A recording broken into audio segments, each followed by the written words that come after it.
Hello વિદ્યાર્થી મિત્રો, last લેક્ચરની અંદર આપણે સદિશોના ગુણાકારની ચર્ચા કરી ગયા. સદિશોનો ગુણાકાર બે પ્રકારે થાય છે, બરાબર. એકને અદિશ ગુણાકાર કહેવાય, એકને સદિશ ગુણાકાર કહેવાય. અદિશ ગુણાકાર છે એને ડોટ વડે દર્શાવતું હોવાથી તેને ડોટ ગુણાકાર કહે છે, જ્યારે સદિશ ગુણાકાર છે તેને ક્રોસ વડે દર્શાવતું હોવાથી તેને બે સદિશોનો ક્રોસ ગુણાકાર પણ કહે છે, બરાબર. તો સરસ મજાનો એક ટોપિક આપણે આજે જોઈએ જી નીટ માટે અગત્યનો, બરાબર, જેનું નામ છે બે સદિશોનો સદિશ ગુણાકાર. આપણે અદિશ ગુણાકારને એટલે ડોટ ગુણાકારને છૂટો પાડીએ તો cos થીટા મૂકવું પડે, અને ક્રોસ ગુણાકારને આપણે છૂટો પાડીએ તો આપણે ચોકડી એટલે ક્રોસ વડે એને દર્શાવવું પડે. તો ચાલો, સરસ મજાનો એક ટોપિક આજે આપણે ચર્ચા કરવી છે, બે સદિશોનો સદિશ ગુણાકાર. બે સદિશોનો સદિશ ગુણાકાર છે એને નીચે મુજબ દર્શાવી શકાય. બે સદિશોનો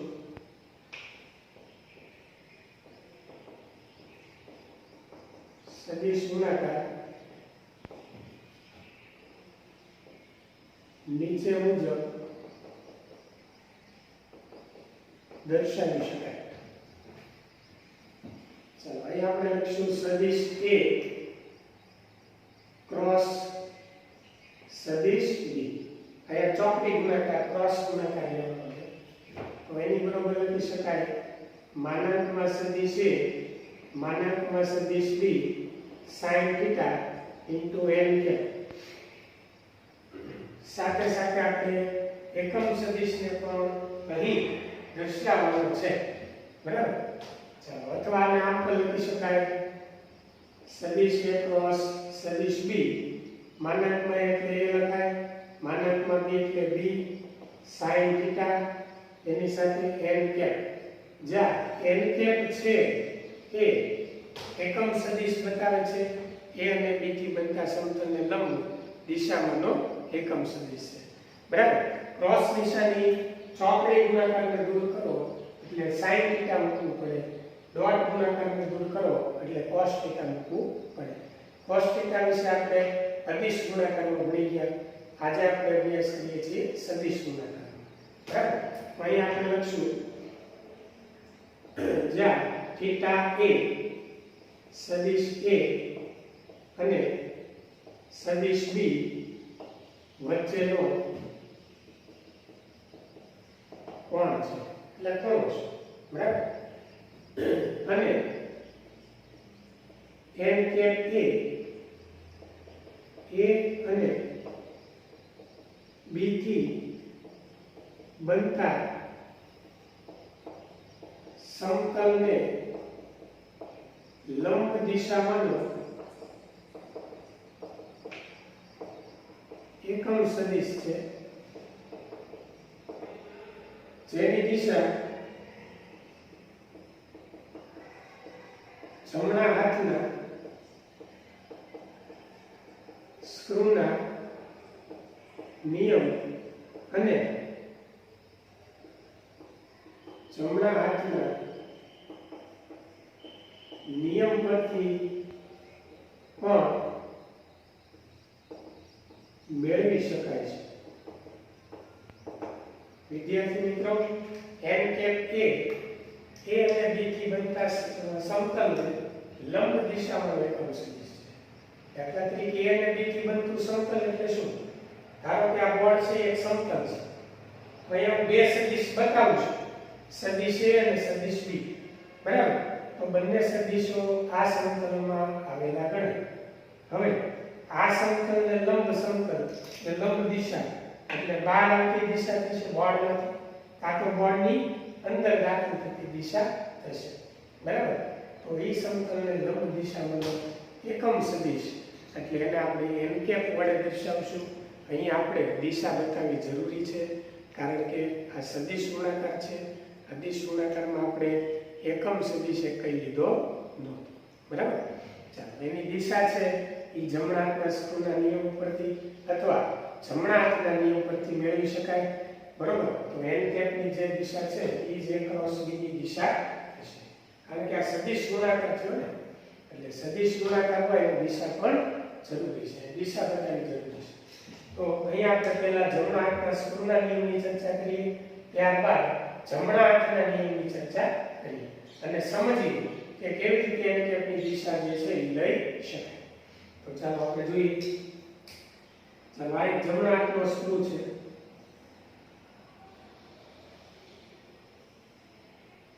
બરાબર, આ સ્ક્રૂનું માથું છે, આ સ્ક્રૂ છે.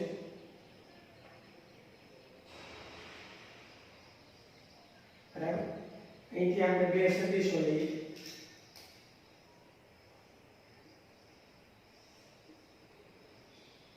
ચાલો આ સદિશ A છે,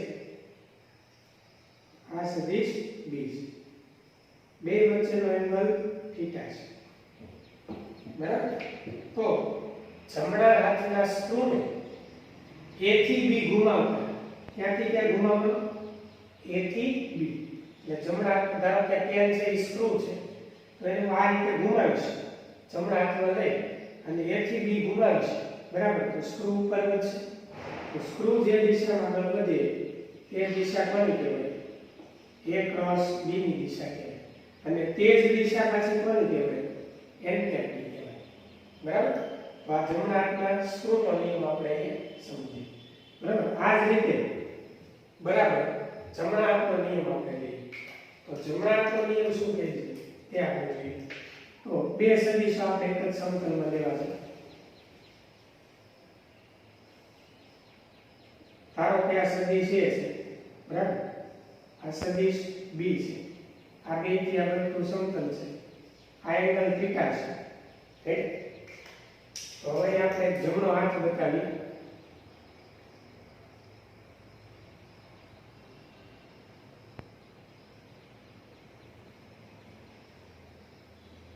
બરાબર, ચાલો આ જમણો હાથ, આંગળીઓ છે A થી B આપણે ઘુમાવવાની છે. તો આ જે દિશા છે એ A ક્રોસ B ની દિશા થશે અને આ જ દિશા કઈ થશે? એન કેપ, એકમ સદિશની દિશા થશે. તો વિદ્યાર્થી મિત્રો, બે સદિશો આપણે લીધા. ધારો કે એક સદિશ A છે, બીજો સદિશ B છે. તો આ બે જે સદિશો છે એ એક જ સમતલમાં ધારો કે આવેલા છે. તો એક જમણા હાથના અંગૂઠાને પ્રસારવાનું, એટલે આમ ખોલવાનું. બરાબર, આમ અંગૂઠાને જમણા હાથને આમ ખોલવાનું. આંગળીઓ છે, આંગળીઓ એને આપણે A થી B ઘુમાવવાની છે. આંગળીઓને કઈ દિશામાં આપણે ઘુમાવશું? તો આંગળીઓ જે છે એને આપણે A થી B ની દિશામાં ઘુમાવીએ, A થી B ની દિશામાં. તો આંગળીઓ આમ વળશે. તો અંગૂઠો જે બીજી તરફ બહારની દિશામાં બહાર નીકળ્યો એ અંગૂઠાની દિશા એટલે કઈ? A ક્રોસ B ની દિશા, અને તે જ દિશા કઈ? એન કેપની. તો આને જમણા હાથનો નિયમ કહેવાય અને આને જમણા હાથનો સ્ક્રૂનો નિયમ કહેવાય. આ સ્ક્રૂ છે. બરાબર, તો બંને નિયમો ઉપરથી આપણે A ક્રોસ B એટલે બે સદિશનો સદિશ ગુણાકાર છે તેની દિશા, અને તે ઉપરથી એકમ સદિશની દિશા જે છે એ આપણે નક્કી કરી શકીએ છીએ. તો આપણે આની અંદર જો આગળ વધીએ તો અહીંયા આપણે આકૃતિનું વર્ણન કરીએ. તો અહીં આપણે લખશું કે ભાઈ જમણા હાથના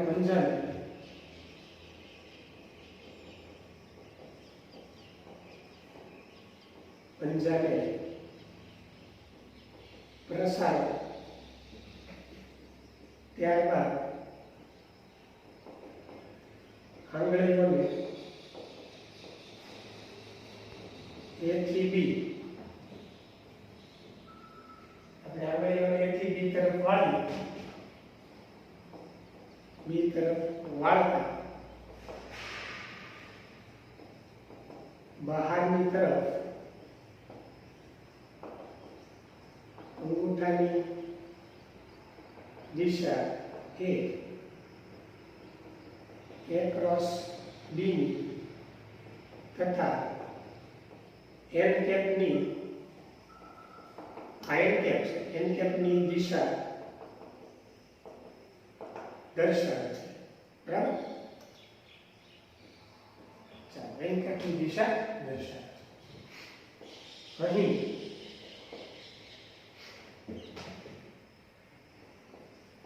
ગુણાકારમાં ક્રોસ એટલે ચોકડીનો ઉપયોગ થતો હોવાથી આ ગુણાકારને આપણે શું કહીશું? ક્રોસ ગુણાકાર કહે છે. આ જે ગુણાકાર છે વિદ્યાર્થી મિત્રો એને આપણે ક્રોસ ગુણાકાર કહી શકીએ છીએ. ચાલો હવે આટલી વસ્તુની નોંધ કરી લો. ત્યાર પછી સદિશ ગુણાકારને આપણે ગુણધર્મોની ચર્ચા કરીએ.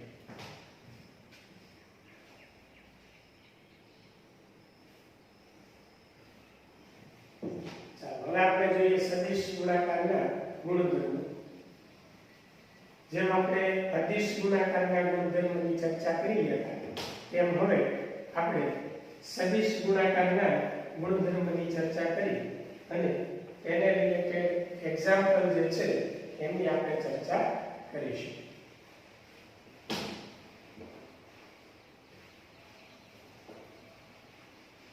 સૂત્ર તમારે ખાસ યાદ રાખવાનું છે a cross b is equals to ab sin theta into n cap. બરાબર? ચાલો બે સદિશના સદિશ ગુણાકારના ગુણધર્મો એક લડી નાખી દઈએ.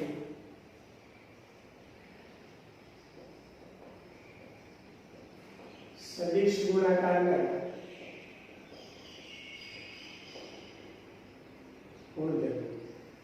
સૌથી પહેલા વિદ્યાર્થી મિત્રો આપણે તમને ખ્યાલ હશે ક્રમનો નિયમ જોયો તો અદિશ ગુણાકારનો. તો ક્રમનો નિયમ આપણે અહીંયા જોઈએ. તો અહીંયા ક્રમનો નિયમ પડાતો નથી. a cross b does not equal to b cross a. એટલે કે બે સદિશોનો સદિશ ગુણાકાર સમક્રમી નથી. શા માટે સમક્રમી નથી? કારણ કે a ક્રોસ b ની દિશા ઉપર થશે. આંગળીના 2 થી દિવાળી અંગૂઠો જે દિશામાં આગળ વધે એ અંગૂઠાની દિશા a ક્રોસ b ની કહેવાય. તો સેમ b ક્રોસ a ની દિશા ક્યાં થશે? નીચે તરફ થશે. બરાબર? તો જો તમારે a ક્રોસ b બરાબર b ક્રોસ a લખવું હોય તો અહીંયા તમારે માઈનસ નિશાની લેવી. બરાબર? આ બે સમાન થાય કેમ કે બેની દિશા જુદી જુદી છે. બરાબર? હવે a ક્રોસ b ની જે દિશા છે આ પરિણામ આપણે જમણા હાથના સ્કૂલના નિયમ પરથી મેળવી શકીએ. તો આપણે રાઈટ લખવું હોય તો આ રીતે લખાય a ક્રોસ b બરાબર માઈનસ b ક્રોસ a. આ પરિણામ આ રીતે લખવું હોય બરાબર આ રીતે લખવું. એટલે આ પરિણામ અહીંયા આપણે ડઝ નોટ ઇક્વલ ટુ લખી શકાય. એટલે આ રીતે લખવું. આ પરિણામ જમણા હાથના સ્ક્રૂના નિયમ પરથી મેળવી શકાય. જેમ આપણે જમણા હાથના સ્ક્રૂનો નિયમ જોયો તેમ પરથી મેળવી શકાય. હવે આના પરથી એક એમસીક્યુ પૂછાતો. બરાબર? જીનીટ માટે આ બધા ટોપિક જીનીટના છે. જીનીટ બરાબર? એમસીક્યુ કેવો પૂછાય કે a ક્રોસ b બરાબર b ક્રોસ a હોય. a ક્રોસ b બરાબર b ક્રોસ a હોય તો a અને b વચ્ચેનો કોણ કેટલો થાય? તો કે પાઈ. પાઈ કેમ? કારણ કે a ક્રોસ b ની દિશા ઉપર કહેવાય. બરાબર? એ જ રીતે b ક્રોસ a ની દિશા ક્યાં છે? નીચે છે. તો આ બે વચ્ચેનો જે એંગલ થયો એ કેટલો થશે? પાઈ જેટલો થશે. તો આ આપણે યાદ રાખવાનું બરાબર. ચાલો હવે આ સદિશ ગુણાકારનો પહેલો ગુણધર્મ. બીજો ગુણધર્મ વિભાજનનો નિયમ. ચાલો આપણે વિભાજનનો નિયમ જોઈએ. તો વિભાજનનો નિયમ શું કહેવામાં આવે છે કે સદિશ A ક્રોસ B વત્તા C બરાબર, ચાલો આ રીતે પદ હોય તો A cross B plus A cross C લખી શકાય. A ક્રોસ B અને વચ્ચે પ્લસ A ક્રોસ C આપણે લખી શકીએ બરાબર. તો આ રીતે આપણે દર્શાવી શકીએ. તો આને કહેવાય વિભાજનનો નિયમ. ચાલો ત્રીજો કિસ્સો આપણે જોઈએ. ત્રીજો કિસ્સો શું છે? ત્રીજા કિસ્સામાં છે કે જો સદિશ A સમાંતર સદિશ B હોય, એટલે બે સદિશો સમાંતર હોય બરાબર, તો θ બરાબર 0 તો સમાંતર કહેવાય, અને θ બરાબર 180 જે મને પાઈ લખ્યું, પાઈ એટલે 180 અને 180 હોય બરાબર, એટલે પ્રતિ સમાંતર શું કહેવાય? પ્રતિ સમાંતર. તો જો એ સમાંતર B હોય એટલે બે સદિશો એકબીજાને સમાંતર હોય તો આ પ્રતિ સમાંતર હોય બરાબર. તો આપણે આ જે ગુણાકાર જે છે ક્રમનો નિયમ એ આપણે આ રીતે દર્શાવી શકીએ.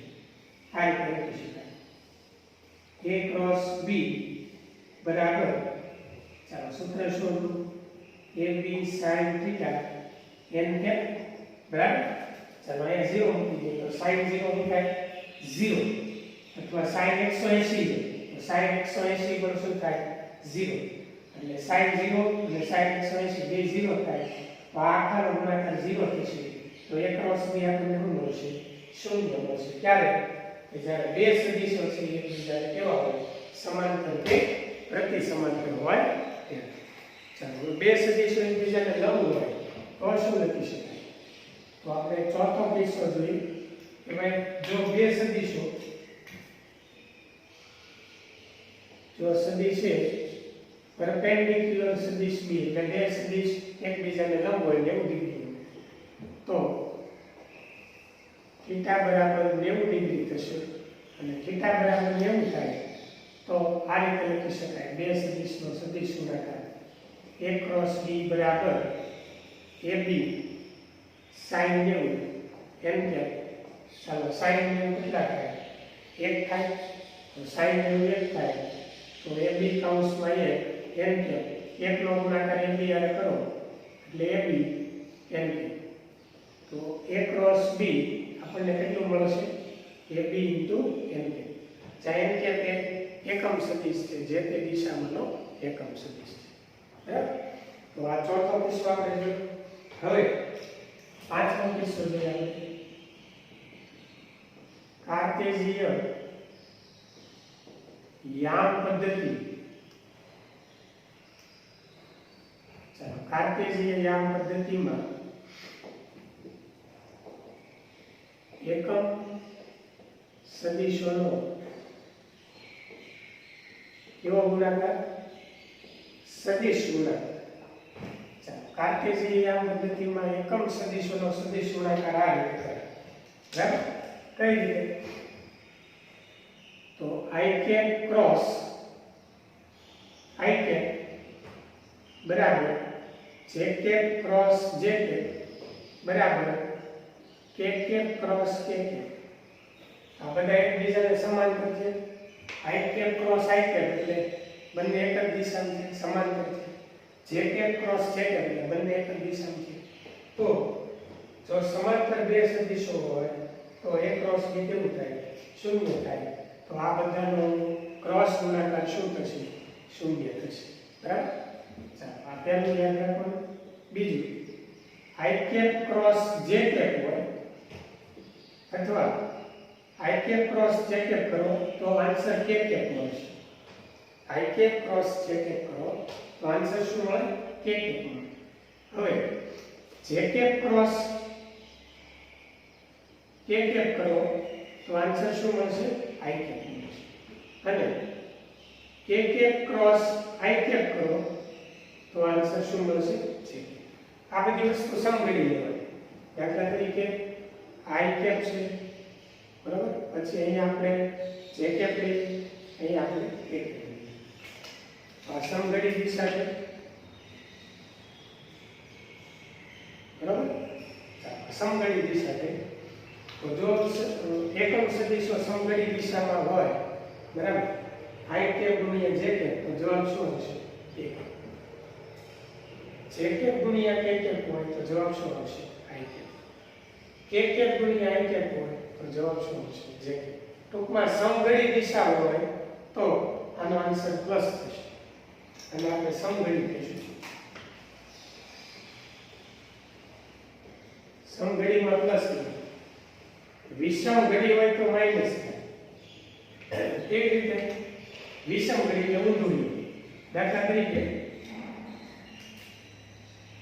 આઈ કેપ ક્રોસ જે કેપ છે એ જગ્યાએ J cap cross I cap J cap cross I cap એટલે ઊંધું આ ઊંધું વિષમ ઘડી છે જે કેપ ક્રોસ તો જવાબ શું આવશે માઈનસ કે એટલે વિષમ ઘડી દિશામાં અહીંયા ક્રોસ ગુણાકાર માઈનસ નિશાની દિશા મુકાય બરાબર આ જ રીતે જે કેપ ક્રોસ કે કેપ ની જગ્યાએ K cap cross J cap બરાબર માઈનસ આઈ કેપ બરાબર કે ક્રોસ જે બરાબર માઈનસ આઈ ક્રોસ કે બરાબર માઈનસ આઈ ક્રોસ કે તો ઊંધું થયું વિષમ ઘડી એટલે માઈનસ કે ક્રોસ જે એટલે ઊંધું થયું તો માઈનસ બરાબર આ ત્રણ કાર્ટેશિયન યાદ પદ્ધતિમાં એકમ સદિશનો સદિશ ગુણાકાર આ રીતે બતાવીશું બરાબર ચાલો આગળ વધીએ આપણે છઠ્ઠું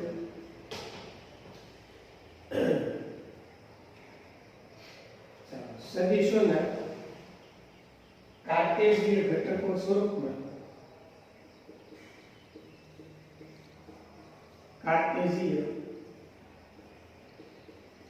ઘટકોના સ્વરૂપમાં સદિશ ગુણાકાર ચાલો કાર્ટેશિયન ઘટકના સ્વરૂપમાં સદિશ ગુણાકાર કરવો હોય તો આ રીતે બતાવીશું બરાબર જો આ રીતે a ક્રોસ b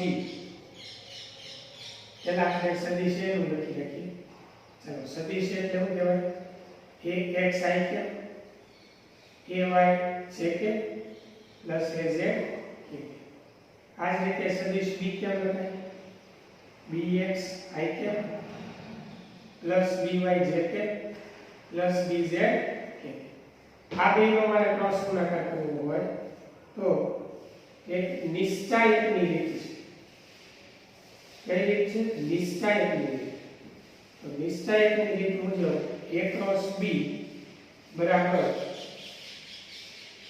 આ રીતે લખવાનું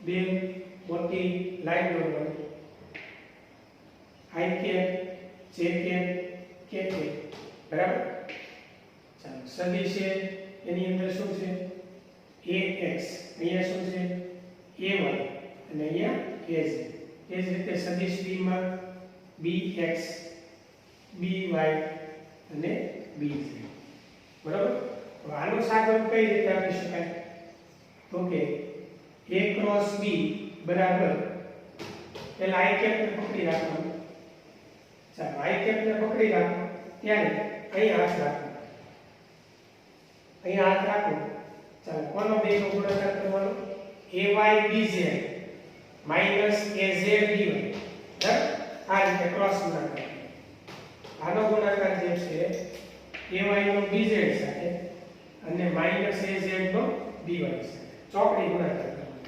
તો કઈ રીતે થશે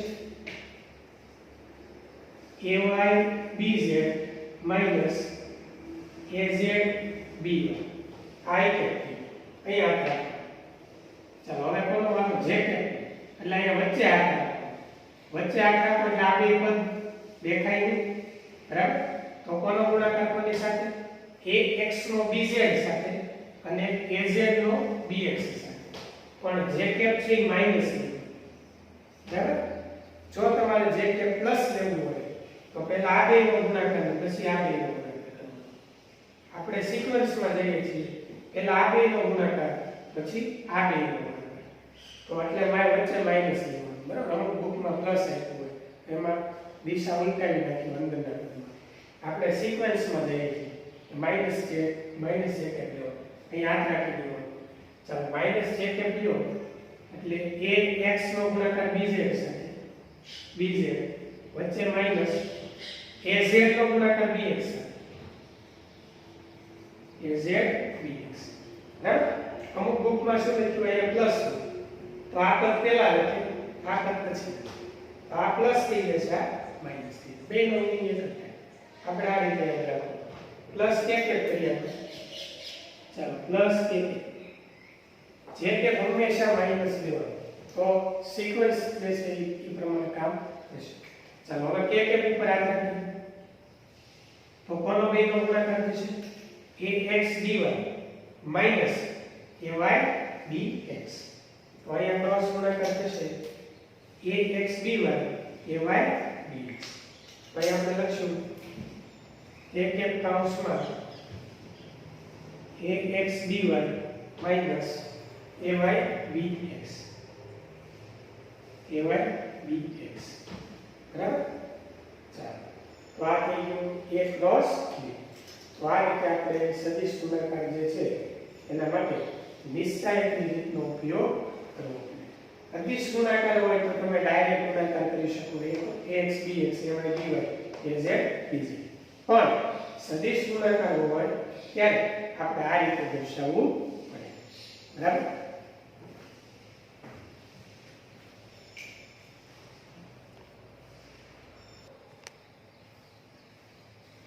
ચાલો આપણે એક્ઝામ્પલની ચર્ચા કરી. તો વિદ્યાર્થી મિત્રો પહેલો એક્ઝામ્પલ જે છે એ આપણે જોઈએ. એક્ઝામ્પલ 1 નો આન્સર આપણને એવું કીધું છે કે જો સદિશ a બરાબર 3i j 2k અને સદિશ b બરાબર 2i 2j 4k હોય તો a ક્રોસ b નું મૂલ્ય શોધો. એટલે આપણે સદિશ ગુણાકાર તો કરવાનો છે પણ એનું મૂલ્ય પણ ગણવાનું છે. ચાલો a ક્રોસ b ગણી નાખીએ આપણે. તો a ક્રોસ b કઈ રીતે લખાય? નિશ્ચાયકની રીતે. બરાબર? ઊભી બે લીટી કરવાની, i cap j cap k cap લખવાનું. સાથે સદિશ એના કયા કયા મૂલ્ય છે? 3. પછી અહીંયા j કેપ સાથે કોઈ ન હોય તો 1, અહીંયા 2. ચાલો સદિશ b માં 2, અહીંયા -2 અને અહીંયા આવશે 4. ચાલો કઈ રીતે કામ કરશું આપણે? a ક્રોસ b બરાબર સૌપ્રથમ i કેપ લેવાનું, i કેપ ઉપર હાથ રાખવાનો, આ બે નો ગુણાકાર માઈનસ આ બે નો ગુણાકાર. ચાલો 4 એકા કેટલા થશે? 4. વચ્ચે કઈ નિશાની? માઈનસ. 2 દુ કેટલા થશે? 4. પણ અહીંયા માઈનસ છે એટલે આ માઈનસ અને ઈ માઈનસ, માઈનસ માઈનસ પ્લસ 2 દુ 4. ચાલો એ લેવાનું માઈનસ j કેપ. ચાલો j કેપ ઉપર હાથ રાખો. 4 તેરી 12 માઈનસ 2 દુ 4 પ્લસ k કેપ. ચાલો k કેપ માં અહીં હાથ રાખી દીધું. 3 દુ -6. બરાબર? વચ્ચે માઈનસ 2 એકા 2, સૂત્રના વચ્ચે માઈનસ છે. બરાબર? 4 ને 4 8 i કેપ. અહીંયા 12 માંથી 4 જાય -8 j કેપ. -6 માઈનસ એટલે -8 પ્લસ માઈનસ માઈનસ એટલે -8 k કેપ. તો આ થઈ ગયું a ક્રોસ b. આ ખાલી સદિશ ગુણાકાર છે. હવે એનું મૂલ્ય ગણવું હોય તો આપણે માનાંક કરવો પડે. તો માનાંકમાં a ક્રોસ b એટલે શું થઈ જાય? √2. પહેલા પદનો સ્ક્વેર પ્લસ બીજા પદનો સ્ક્વેર પ્લસ ત્રીજા પદનો સ્ક્વેર. આ બધા માઈનસ હોય પ્લસ હોય બધાનો સ્ક્વેર થાય એટલે પ્લસ થઈ જશે. બરાબર? તો એક સરખા 3 કૌંસમાં 8 નો સ્ક્વેર. ત્રણેય પદ એક સરખા થયા. બરાબર? તો 8 નો વર્ગ અને વર્ગમૂળ બે ઉડી જાય. તો અંદર વચ્ચે માત્ર શું વચ્ચે 8. 8 નો વર્ગ વર્ગમૂળ નીકળી જાય એટલે આન્સર આવશે 8 વર્ગમૂળ 3. બરાબર? અથવા √3 8 એમ લખવા કરતા 8 વર્ગમૂળ 3 આપણે લખી શકીએ. તો a ક્રોસ b આ થઈ ગયો. બરાબર? ચાલો એક્ઝામ્પલ 2 જોઈએ આપણે. હવે એક્ઝામ્પલ 2 નો આન્સર પાછું આપણે a ક્રોસ b લેવું છે તો a ક્રોસ b બરાબર આ રીતે નિશ્ચયની રીત i cap j cap k cap બરાબર. ચાલો સદિશ શું છે 4 2 1 અહીંયા લખવાનું 4 2 1 અહીંયા લખવાનું છે આપણે 1 3 4 1 3 4. ચાલો આનો સાદું રૂપ આપીએ ક્રોસ ગુણાકાર i કેપ લેશું યાદ રાખો બરાબર 4 2 8 3 1 3 વચ્ચે માઈનસ આ માઈનસ એટલે પ્લસ થઈ જશે 3 1 3 માઈનસ જે કેપ લેવલ બરાબર અહીંયા વચ્ચે 8 રાખવાનું ચોકે ચોકે 16 અહીંયા 1 1 નો ગુણાકાર થશે એટલે માઈનસ 1 વચ્ચે માઈનસ અને આ માઈનસ માઈનસ માઈનસ પ્લસ બરાબર સાથે સાથે પ્લસ કે હંમેશા પ્લસ લો અહીંયા 8 રાખી દીધું 4 તેરી 12 બરાબર 2 કા 2 માઈનસ 2 એ માઈનસ થઈ જશે. શા માટે માઈનસ? કારણ કે વચ્ચે સૂત્ર લગાવી છે બરાબર. ચાલો 8 ને 3 11 એટલે 11 i કે 16 ને માઈનસ 17 જે કે 12 માંથી 2 જાય 10 10 1 તો આપણને શું મળ્યું a ક્રોસ b બરાબર. આ રીતે આપણે ચોકડી ગુણાકાર ક્રોસ ગુણાકાર છે એ કરીશું. ઘણીવાર બે સદિશ આપ્યા હોય તમને એવું કહેવામાં આવે કે આ બે સદિશો સમાંતર છે તેવું સાબિત કરો તો આપણે બે સદિશો છે એમને આ ક્રોસ ગુણાકાર કરી નાખવાનો. જો જવાબ 0 આવે તો આપેલ બંને સદિશો કેવા છે? સમાંતર છે બરાબર. કારણ કે સમાંતરની શરત શું છે? a ક્રોસ b બરાબર 0 જવાબ આવવો જોઈએ. તો આ રીતે જવાબ મેળવતા ફાઇનલ આન્સર 0 મળે બરાબર. તો કહી શકાય બે સદિશો સમાંતર છે. જો આવું પૂછાય તો આપણે કહી શકીએ.